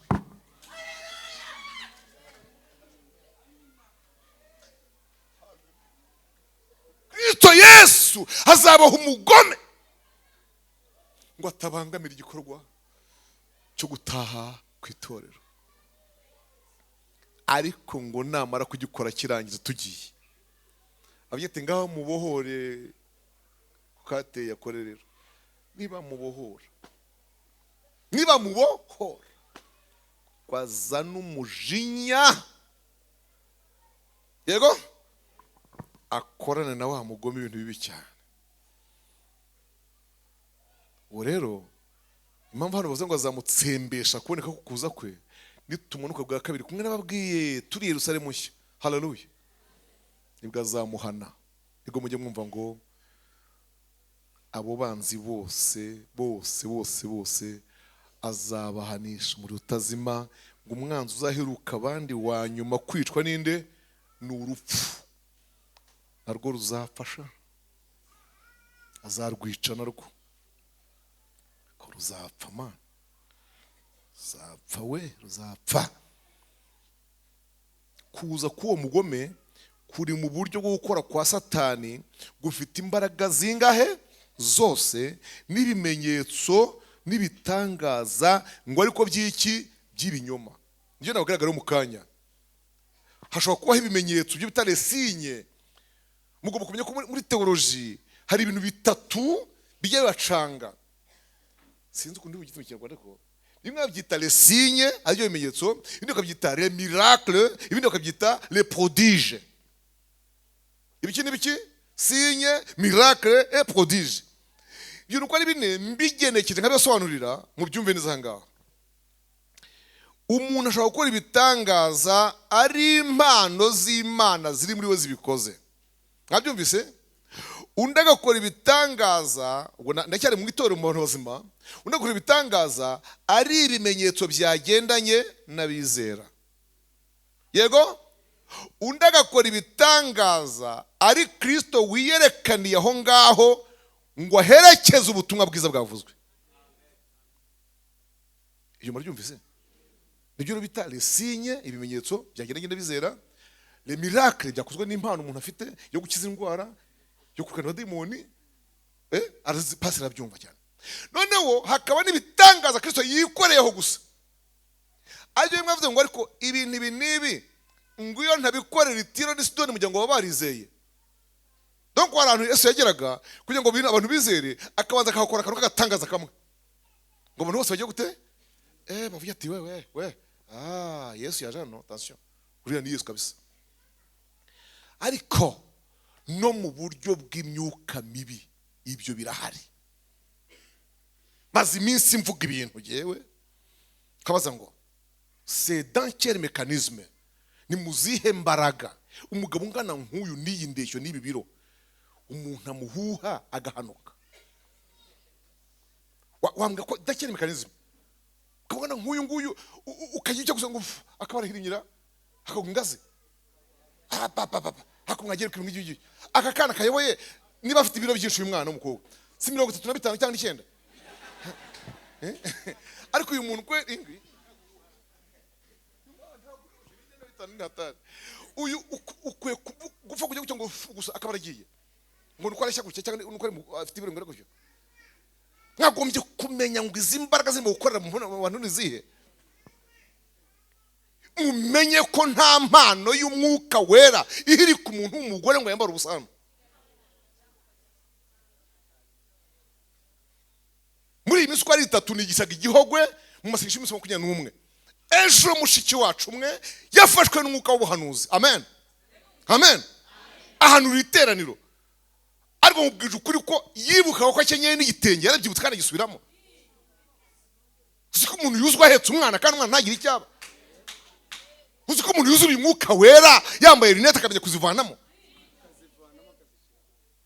Mwuka wera dukoresha turi konsiya. Haleluya! Mwuka wera ntago dutwara ubwenge, adukoresha turi konsiya à tout ce que nous faisons. Kubyo dukora byose ntabwo tuba debile, ntituba ibigoryi, ntabwo tuba inzanga. Arankoresha nkamenya ngo ivata ryaje n'ukona nkihanagura, nkafata agapapuro nkitunganya hano nkakora. Ajya kumubwira ngo umugore araguye ingazi itengera bareyutse mugiye korosa nk'abarosa intumbi. No. Niyo myuka nzarwana nayo mu izina rya Yesu Kristo, kandi Yesu azamfasha. Yesu azamfasha.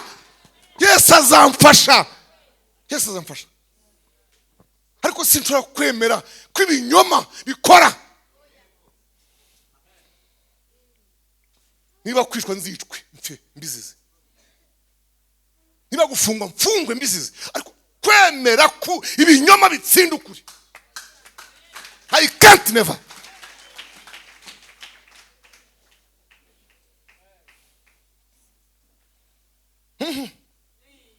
Oya, byazagera aho ngaho abantu bagasiga umuntu ibintu ku munwa, bavuga ko ari amaraso yazanye mukanya bakahanagura bakamushyiraho ngo Yesu yamukuyeho. Hari iki cy'umuro bamusize. Hari no amafilime n'abakina ibintu bagira babikinisha ko bikukinisha babyita impano z'Imana. Abakina amafilime nibayakine, wo basigura unyanya barumusige, yego amarobo bayakora n'akazi kabo, ariko umuntu ubikora avuga ngo ni mu izina rya Yesu ntituzemeranya.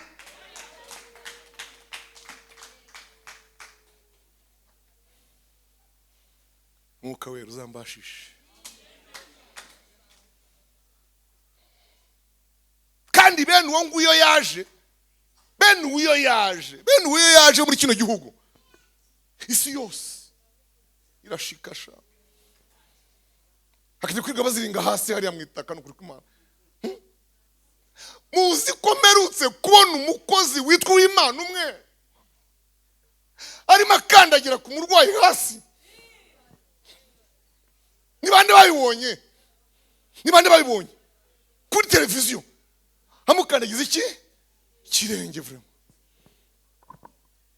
ngo ni kirenge kiri mu impano, ngo nacyo cyakora bose ngo ibiganza di. Do you imagine?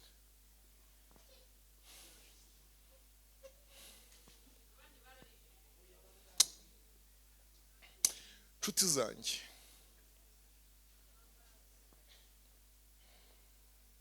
unazana icupa ry'amazi, buri muntu igitonyanga akishyure, undi igitonyanga akishyure, ngo cyavuye i Silowamu.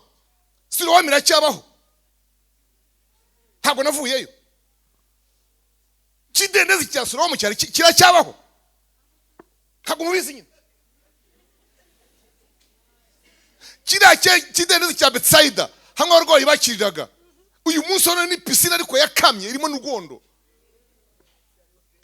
Umuntu azababwira ngo amaze mu gukoresha no yayakuye vrema, abafatisha icyo kintu ngo amazi ari mu gukoresha ngo niho ngo yayakuye.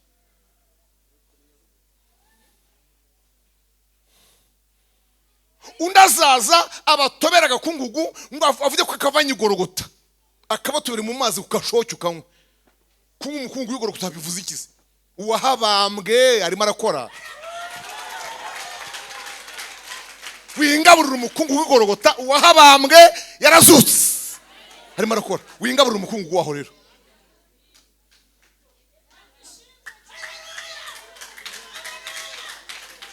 Esprit de sorcellerie, niko wita. Esprit de sorcellerie ni umwuka wa gipfumu urimo kuza. Bundi Yesu yakiza indwara, ntakoresha systeme ya consultation, ntakoresha uburyo bwo gusuzuma nk'ikiganga, ntabwo afata amaraso, nta hantu ku mubiri wawe apfumura, nta laboratwari. Agukiza ibikuvamo, écoutez-moi, ibikuvamo bikuvamo atagupfumuye. Nta hantu akuvusha amaraso. Icyo rero mvuga ndagitwarana n'ikindi cyo kuvuga ngo mishuriwe mu nzu iwawe ngo hatabyemo ibintu. Amakaro nk'aya yaduhenze ugasanga barayahutse barayahinze. Pourquoi? Saro yose n'aya makaro bakayahuka bakayahinga ngo barashaka ibintu bitabyemo. Ibintu bitabyemo bitazamutse ngo bizamure ikaro na rimwe. Byivane mu aho dutabururiye ngo tubigezeho. Dusanye n'inzara nk'ebyiri n'umurizo w'amatene n'agace k'umuzi w'igiti n'ihembe ry'inkura n'ubusenzi bw'imbwebwe n'ikinono cy'ingagi wenda cyangwa ki. Reka nkubwire bene data, ayo mapiyesi yose mbabwiye ni izi nzara igisiga baziciye kirihe. Uyu murizo inyoni bawupfuye irihe? Iriho cyangwa iracyariho? Mwe ntimwumva ko harimo ubuswa bwa Satani? Ibi bintu bikwiye gutuma bahinga inzu. Amagambo babivuzeho bitaba, mureke natwe tuyavugireho ibindi dukomeze. Ni amagambo babishirishijemo, ni amagambo babitongereye, nimureke natwe tuvuga ndi kuri byo. Ariko inzu ye gusenywa, inzu ye gusenywa, inzu ye gusenywa my dear. Ni amagambo bavuze mu izina runaka, natwe tuvuge ayandi mu rindi zina. Ota pisa contra no kizansaria do cry benesansi do pendra ni do kize. Ni amagambo bavuze, acha sisi pia tuseme. Natwe tuvuge ndi mu rindi zina. Iki gikuta umuntu araje arambwira ngo mbonye ngo harimo ngo harimo inzoka rwose ngo bahomeyemo. Nese tutayihomeraho iyo nzoka itaragize ikitwara icyondo n'isima ngizangirite. Tutayihomeraho se ubwayo ntijya yijyana mu igiye kwiyuburura. Dupfushiriza ubusa kabutindi mu gikuta hano. Niba ari amagambo bavuze bayishyiramo, nanjye mvuge ndi mu rindi zina ibirangire. Twe kuhirika iki gikuta cyose cy'amatafari n'amafaranga twagizeho nirange n'ibintu byose. Muri no minsi hari ibitangazo ubona bimeze nko guhura, nko kuvura gusa ngo kwa Kinyarwanda. Ariko suko Yesu akora, suko Yesu akora. Ndakubwira ukuri ko kuza ukambwira ngo iyi ni imisire banyirindwi ngo n'ingenzi zitandatu ngo n'into ziri gitatu ngo zivuye muri mushiki wacu. Sha ahubwo ntago wankira. Nakubaza aho ziciye zamabagahe, zabaga mu ruhago, zabaga mu kuguru, zabagahe. Wamurumitse se? Ibyo byose niko n'abapagani babikora. Kristo ntakora ryo. Kristo ashobora gukiza mushiki wacu yo ibyamuryaga byose n'ahamubazaga n'imisonga byose, ariko atamuvushije amaraso.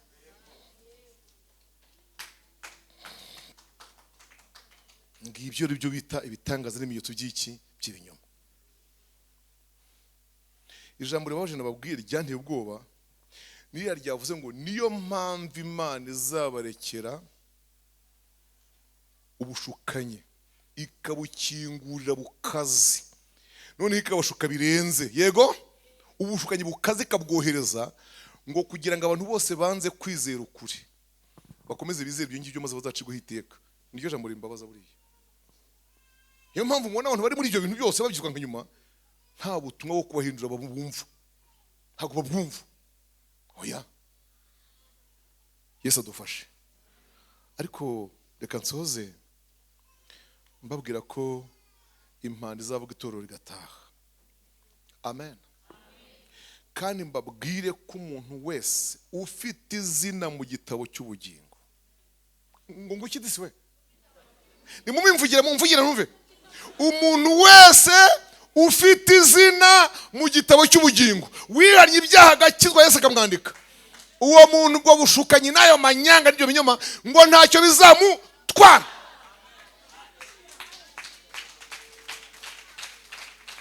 Murambura ibyahishuwe igice cya 13. Naho kandi nsoreza ibyahishuwe Yohana igice cya 13. Haleluya.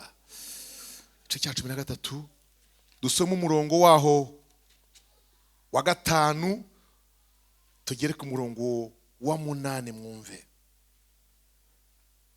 Haleluya. 5 haravuga ngo ibyahishuwe 13 umurongo wa 5, ihabwa akanwa kavuga ibikomeye n'ibyo gutuka Imana, ihabwa no kurama ngo imara amezi 42, ibumburira akanwa kayo gutuka Imana no gutuka izina ryayo n'ihema ryayo n'ababa mu ijuru, ihabwa kurwanya abera no kubanesha, ihabwa no gutwara imiryango yose n'amoko yose n'indimi zose n'amahanga yose, abari mu isi bose bazayiramya, umuntu wese izina rye ritanditswe mu gitabo cy'ubugingo cy'umwana w'intama watambwe uhereye kuremwa kw'isi. Yego, iyo ni inyamaswa ihabwa kurama y'amezi 42 ni mukuba, niyo ya myaka 3 n'igice nababwiye aha ngaha.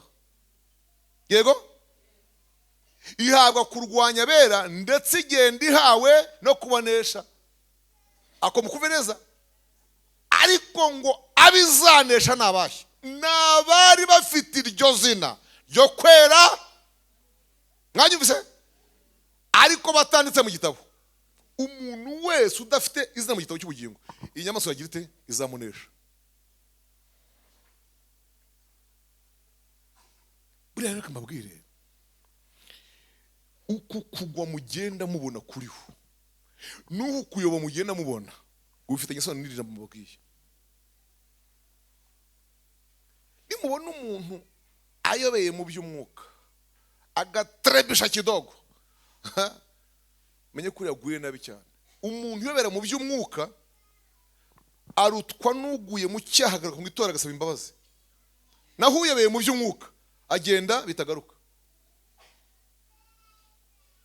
Murabyumvise? Ibyahishuwe Yohana igice cya 3 umurongo wa 5 dusome. Ibyahishuwe 3 umurongo wa 5, unesha niwe uzambikwa imyenda yera, kandi sinzahanagura izina rye na hato mu gitabo cy'ubugingo, ahubwo nzaturira izina ry'imbere ya Data n'imbere y'abamarayika be. Mvaho kantu, umuntu ufite izina mu gitabo cy'ubugingo kandi akarwanya intambara nziza yo kunesha. Haleluya. Yesu ararahira ati sinzahanagura izina rye mu gitabo cy'ubugingo. Icya kabiri, nzajya natura izina ry'imbere ya Data n'imbere y'abamarayika mu ijuru. Amen. Mu ijuru naho haba inama zateganijwe. Yego, ariko reka tuvuge ko hashobora no kuba n'izitunguranye zihutiwe ku mpamvu runaka. Mbaheze urugero kugira ngo mubyumve. None si inama yatabaye Daniel mwajya ngo ntiyihutiwe ku munsi wa 21, ngo yaratangiye asenga kuva ku munsi wa mbere, ngo ari kwabaye ku munsi wa 21 babona aracyasenga, kandi ibintu bye barabyohereje umunsi yasenzeho. Bati no kameme, marayika Mikayeli vuduka urebe ibintu twohereje Daniel byageze mu kirere, abaperesi barabifata. Kwa hiyo tabarasha musada wihuse. Urumva ko mujuru twigaho mu buryo bwihuse. Kugira izina mu gitabo cy'ubugingo bitera ijuru kukuvugaho mu nama. Akora kumvise mu ijuru bakwigaho, mu ijuru bakuvugaho.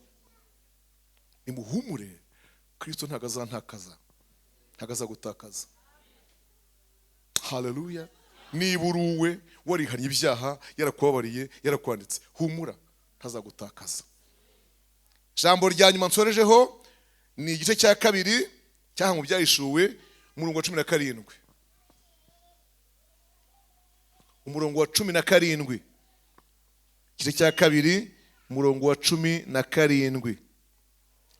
Uwo murongo uravuga ngo, ufite ugutwi niyumve ibyo Umwuka abwira amatorero, unesha nzamuha kuri manu yahishwe, muhe n'ibuye ryera ryanditsweho izina rishya ritazwi n'umuntu wese keretse urihabwa. Ndashaka gusobanurira ijambo. Unesha nzagira nte? Nzamuha kurya kuri manu yahishwe, ariko muhe n'ibuye rishya ryanditsweho izina rishya ritazwi n'umuntu wese keretse urihabwa. Ari muzi impamvu Yesu azaduha izina rishya uriya munsi ritazwi n'umuntu wese keretse urihabwa? Nuko amazina yose mwitwa, iryawe n'iryanjye, n'ubu turaha mu nzu y'Imana dukijijwe, riracyashakishwa.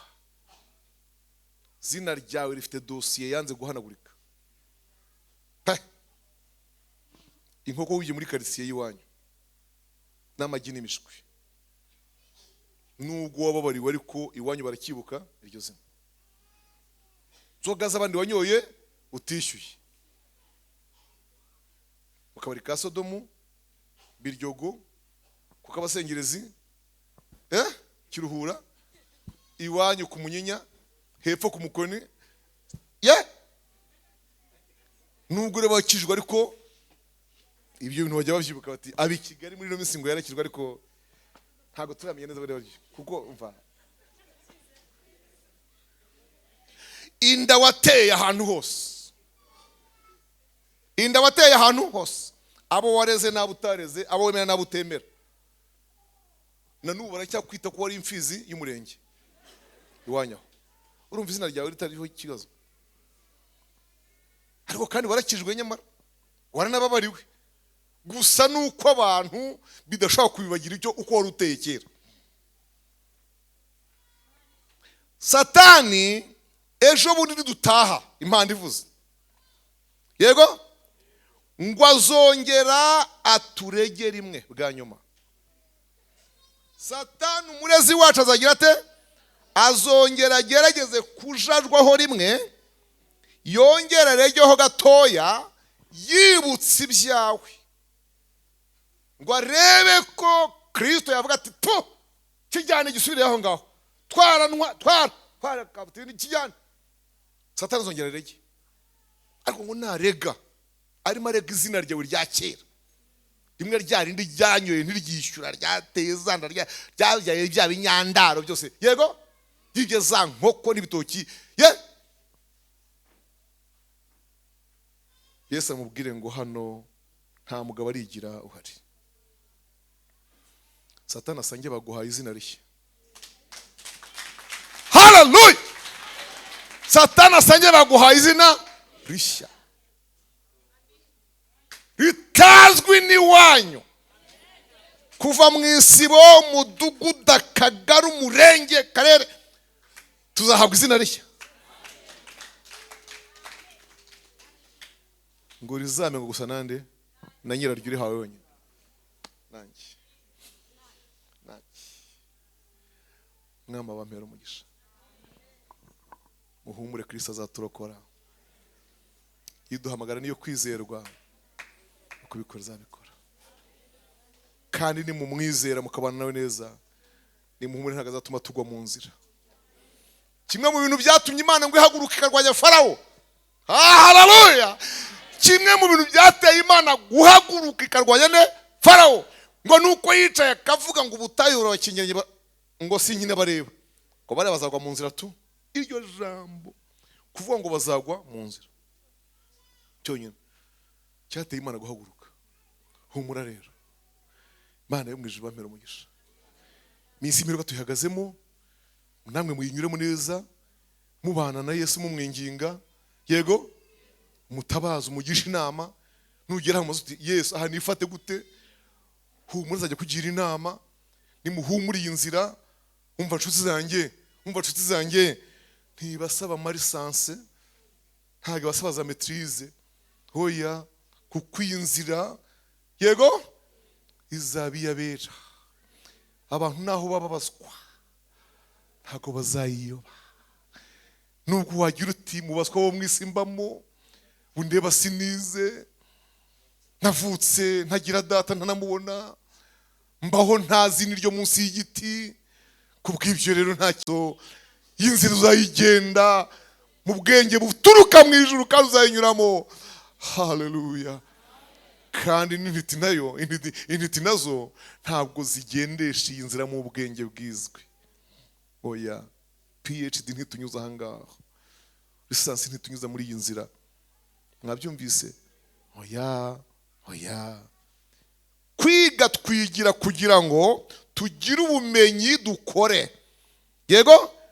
Ariko uw'Imana itabihaye ntiyige ku mpamvu zitandukanye z'amateka twanyuzemo, yego, iyi nzira ijya mu ijuru yayigenda, azayigenda nawe.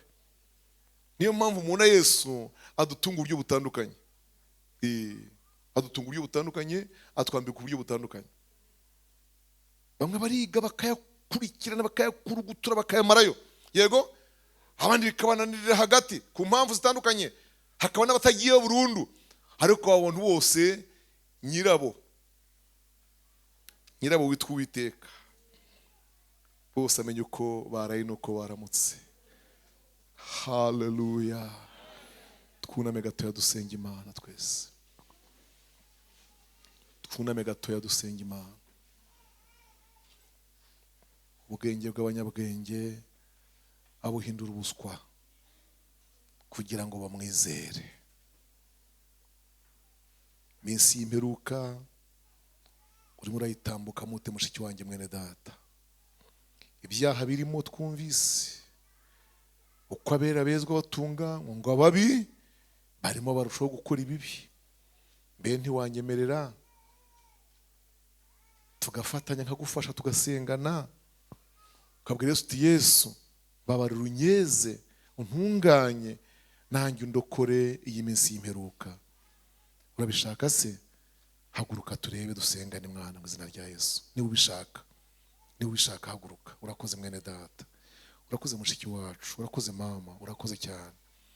Bwira Yesu ngo nyeza, ntunganya, mboneza nanjye ndokoka iyi minsi y'imperuka. Nimuze hano, munsange hano mbere cyo dusenga. Ngwino. Muhagarare hano imbere yanjye. Nimuhagarare hano, muhagarare ntacyo. Mureba hano.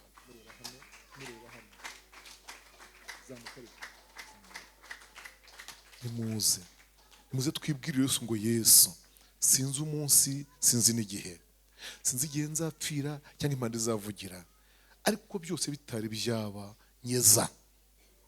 Ndi umunyabyaha, ndi umunyerari, ndi umusambanyi, ndi umusinzi, ndi umunyarugomo, ariko mbabarira ibyaha byanjye byose, ibya vuba n'ibya kera, yego, ibyo nakoze nabigambiriye, n'ibyo naguyemo cyangwa mbigushijwemo, bimbabarire.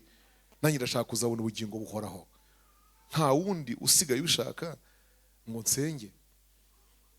Ngiye gusengera abangaba.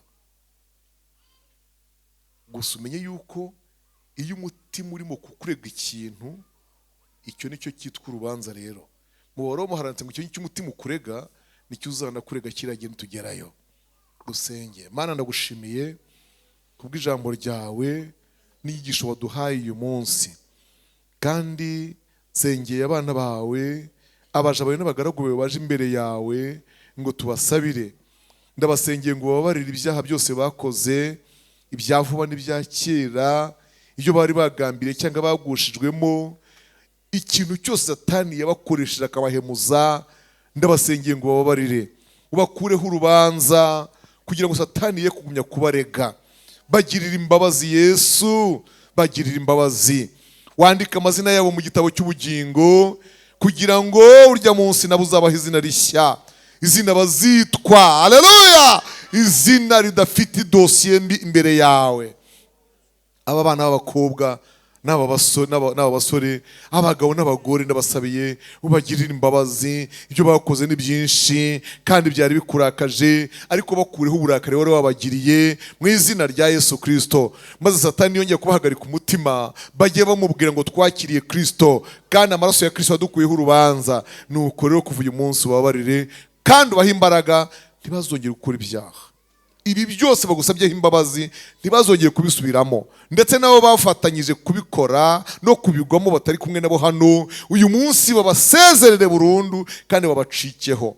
N'iyo nimero ya telefone bayikuremo kugira ngo rwose babaturwe. Ndagushimiye ko bagira imbabazi kandi uzabashoboza iminsi ikurikiyeho bazayigendemo neza, bitonda, birinda. Nawe uzajya ubafata ukuboko bakomeze, ntukabarekure, mu izina ry'Umwami wacu Yesu Kristo.